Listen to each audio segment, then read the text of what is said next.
Craig बहुत अच्छी कहानी सुनाता है जिससे मिस्टर हैरिगन बहुत इम्प्रेस हो जाते हैं। इसीलिए उसी शाम को मिस्टर हैरिगन क्रेग से मिलने उसके घर जाते हैं और उसे ऑफर करते हैं कि वो उनके लिए बुक्स रीड करे, क्योंकि अब उनकी आंखें कमजोर हो चुकी हैं और इस काम के लिए क्रेग को हर घंटे $5 देंगे।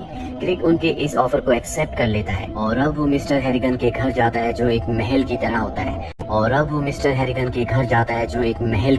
है। इस घर में हर एक फैसिलिटी है, किसी भी चीज की कोई कमी नहीं है। हालांकि इस घर में 50 रूम्स हैं, लेकिन रहने वाले 3 लोग ही हैं, जिसमें एक खुद मिस्टर हैरिगन, दूसरा उनका गार्डनर और तीसरी उनकी मेड। और अब यहाँ क्रेग हर हफ्ते 3 बार आता है, जहाँ मिस्टर हैरिगन कभी कभी उसे बोनस के तौर पर लॉटरी टिकट्स भी देते हैं। हालांकि क्रेग यहाँ पर सिर्फ पैसों के लिए आता है, पर जैसे जैसे वक्त बीतता है मिस्टर हैरिगन और क्रेग के बीच में एक अच्छा बॉन्ड डेवलप हो जाता है।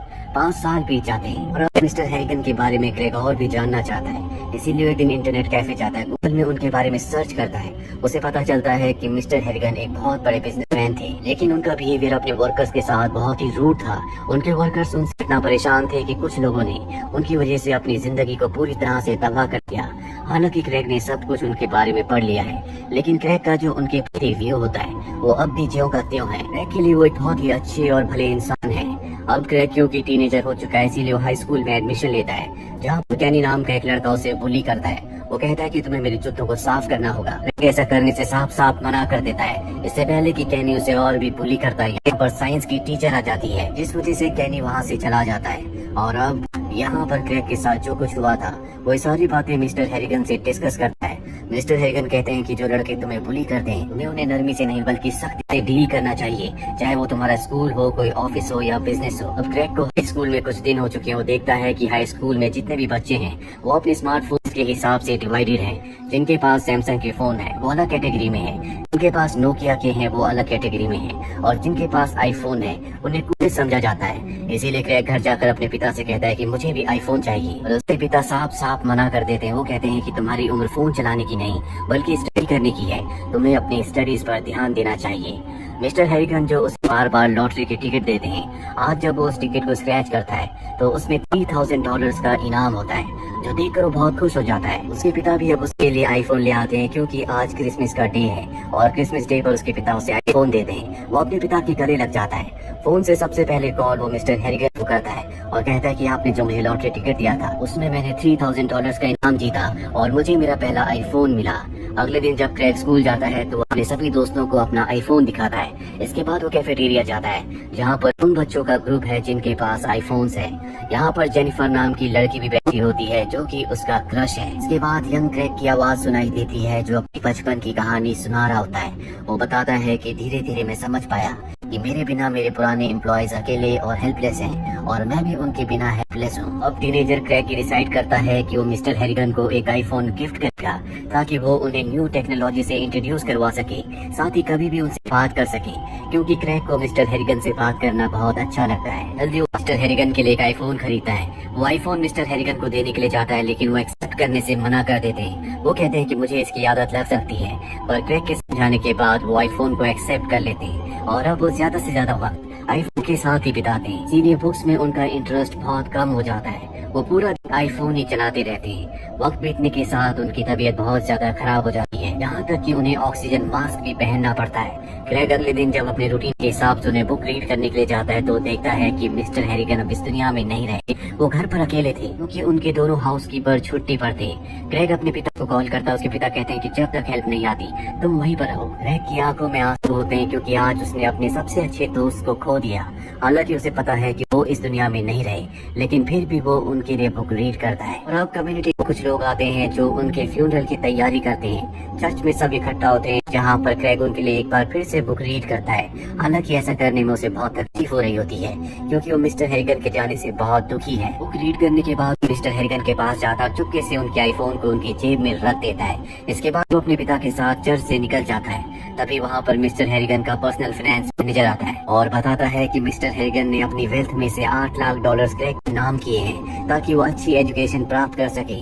क्रेग और उसके पिता ये सुनकर बहुत भावुक हो जाते हैं। क्रेग अपने घर आता है और अपने फोन से मिस्टर हैरिगन को एक वॉइस मैसेज भेजता है, जिसमें वो कहता है कि मैंने तुम्हें खो दिया, जिसका मुझे बहुत दुख है, क्योंकि मैं तुमसे बहुत प्यार करता हूँ। मुझे अगर तुम वापस मिल जाओ तो मुझे एक भी पैसा नहीं चाहिए, क्योंकि तुम्हारी जगह इस दुनिया में कोई नहीं ले सकता। मैं तुम्हारे साथ बिताए हुए पलों को बहुत मिस करता हूँ। इस मैसेज को हैरिगन को फॉरवर्ड कर देता है और सो जाता है। पर हैरानी की बात ये होती है कि अगली सुबह उसे मिस्टर हैरिगन का रिप्लाई आता है, तो देखकर वो हैरान हो जाता है क्योंकि उसने उनके फोन को उनकी जेब में रखा था। वो अपने पिता को जाकर सारी बातें बताता है। उसके पिता कहते हैं कि शायद तुम्हारे साथ कोई मजाक कर रहा है, और ग्रेग कहता है कि हमें उस ग्रेवयार्ड में जाना चाहिए, उन्हें बाहर निकालना चाहिए, मुझे लगता है कि वो जिंदा है। और उसके पिता कहते हैं कि डॉक्टर्स ने अपनी रिपोर्ट्स में साफ साफ लिखा है कि उनकी मृत्यु हो चुकी है। और अब यहाँ पर ग्रेग भी वापस अपनी सेंसेस में आ जाता है। वो हर रोज उनकी ग्रेव पर जाता है, साथ ही वो अपनी स्टडीज पर भी ध्यान देता है। और एक दिन जब वो स्कूल जाता है तो देखता है कि कैनी को पकड़ लिया गया है क्योंकि वो नार्कोटिक्स यानी कि नशीली चीजें स्कूल में बेच रहा है। कैनी को लगता है कि ये सब क्रैग ने किया है, इसीलिए एनुअल डे के दिन वो क्रैग के पास जाता है, उसे पकड़कर बहुत बुरी तरह से मारता है। हालांकि टीचर्स को ये बात पता चल जाती है, लेकिन इसकी रिपोर्ट अथॉरिटी को नहीं की जाती। उसी रात को क्रैग एक बार फिर से मिस्टर हैरिगन के फोन पर वॉइस मैसेज भेजता है, उन्हें सारी बातें बताता है। उसे पता है कि कोई रिप्लाई नहीं आएगा, लेकिन फिर भी वो अपने दिल की बात मिस्टर हैरिगन के साथ शेयर कर रहा होता है। और तभी उसे मैसेज आता है कि कैनी की मृत्यु हो चुकी है। ये जानकर वो हैरान हो जाता है और उस जगह जाता है जहाँ पर उसकी डेड बॉडी होती है। उसे पता चलता है कि उसने बहुत ज्यादा शराब पी ली थी, जिस वजह से ऊपर से गिरकर उसकी मृत्यु हो गई। ग्रेग उसकी बॉडी को ध्यान से देखता है, उसके हाथ में शू पॉलिश लगी होती है और कुछ पॉलिश उसके मुंह पर भी लगी होती है। ग्रेग को ऊपर याद आता है जब पहली बार वो कैनी से मिला था। कैनी ने उसे बुली करते हुए कहा था, या तो तुम मेरे शूज को साफ करो, पॉलिश करो, नहीं तो इसी पॉलिश को तुम्हें खाना होगा।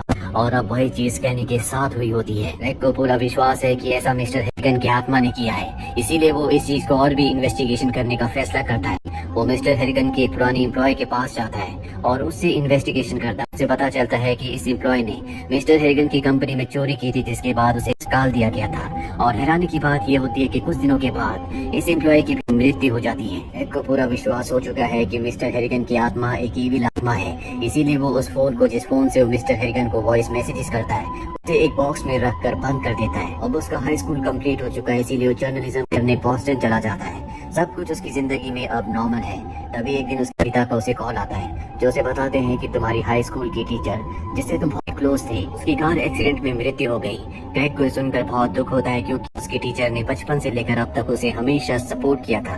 ग्रेग वापस अपने टाउन आ जाता है। यहाँ उसे पता चलता है कि एक आदमी जिसका नाम विटमोर है, वो शराब पीकर गाड़ी चला रहा था और उसी की गाड़ी के एक्सीडेंट की वजह से उसकी टीचर की मृत्यु हुई है। यहाँ पर ग्रेग और उसके साथ के जितने भी दोस्त हैं, वो सब चाहते हैं कि विटमोर को सख्त से सख्त सजा दी जाए, क्योंकि पहले भी वो ड्रंक एंड ड्राइव के लिए अरेस्ट हो चुका है। लेकिन कोर्ट उसे सिर्फ 6 महीने रिहैब सेंटर भेजने का फैसला सुनाती है, जो कि कोई भी सजा नहीं है। और अब ग्रेग किसी भी कीमत पर उसे सजा देना चाहता है, इसीलिए वो उस बॉक्स को निकालता है जिसके अंदर उसने अपने आईफोन को रख दिया था, जिससे वो हमेशा मिस्टर हैरिगन को मैसेज किया करता था। ग्रेग उस फोन को निकालकर मिस्टर हैरिगन को मैसेज करता है कि विटमोर को जिंदा रहने का कोई हक नहीं है, उसकी वजह से एक मासूम की जान चली गई।